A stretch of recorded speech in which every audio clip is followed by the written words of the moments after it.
Bajaur. 2 children and a woman were killed, while 3 others were injured when mortar shells fired from across the Afghan border hit a house in the Kitkat village of Khyber Pakhtunkhwa's Bajaur district on Wednesday night, security sources said. The sources held the Afghan Taliban responsible for the firing, terming it an act of unprovoked aggression.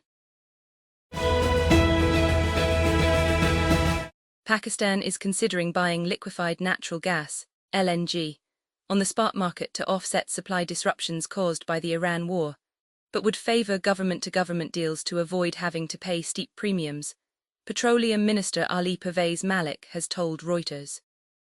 Qatar's force majeure forced Pakistan to make costly spot purchases or find alternative fuels ahead of summer demand. Nuclear startup X-Energy began its investor roadshow Wednesday as it works toward its IPO, setting its target price between $16 and $19 per share, according to documents filed with the U.S. Securities and Exchange Commission.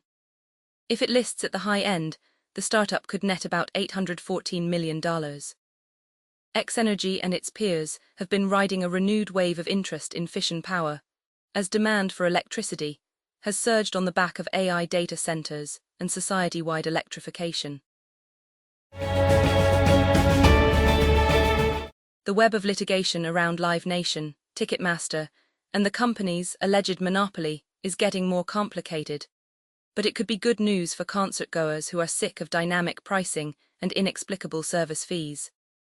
The Department of Justice and 40 state attorneys general sued Live Nation, owner of Ticketmaster, in 2024 for alleged monopolistic practices.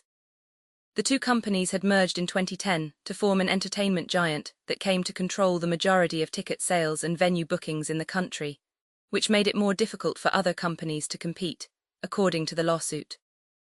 Without meaningful competition, customers had no choice but to accept Live Nation's dubious pricing models, which critics say benefit the company's bottom line, rather than artists. Doug Field, the high-profile executive who shaped Ford's electric vehicle, EV, and technology strategies over the past 5 years, is leaving the automaker. Field's departure was announced Wednesday as part of a broader reorganization of the company's leadership. Field joined Ford in 2021 with a robust resume from Silicon Valley that included leading Apple's special projects team and serving as senior vice president of engineering at Tesla. His hiring was more than just a return to his professional roots. Field began his career at Ford as a development engineer from 1987 to 1993. The hiring was meant to drive Ford CEO Jim Farley's vision to turn the legacy automaker into a leader in software, EVs, and other advanced technology. Agentic AI is the tech industry's newest success story, and companies like OpenAI and Anthropic are racing to give enterprises the tools they need to create these automated little helpers. To that end, OpenAI has now updated its Agent Software Development Toolkit, SDK, introducing a number of new features designed to help businesses create their own agents that run on the backs of OpenAI's models. The SDK's new capabilities include a sandboxing ability, which allows the agents to operate in controlled computer environments. This is important because running agents in a totally unsupervised fashion can be risky due to their occasionally unpredictable nature. After helping lead the lawsuit that bankrupted media firm Gawker, Aaron D'Souza says he saw something broken in the American media system. People who felt harmed by coverage had little recourse to fight back. His solution is software. D'Souza says his latest startup, Objection, aims to use AI to adjudicate the truth of journalism. And for the price of $2,000, anyone can pay to challenge a story, triggering a public investigation into its claims. D'Souza is also the founder of the Enhanced Games, an Olympic-style competition that allows performance-enhancing drugs and is set to debut in Las Vegas next month. Since its launch in 2021, Gizmo, an AI-powered learning platform that transforms students' notes into interactive study materials, has attracted more than 13 million users across over 120 countries.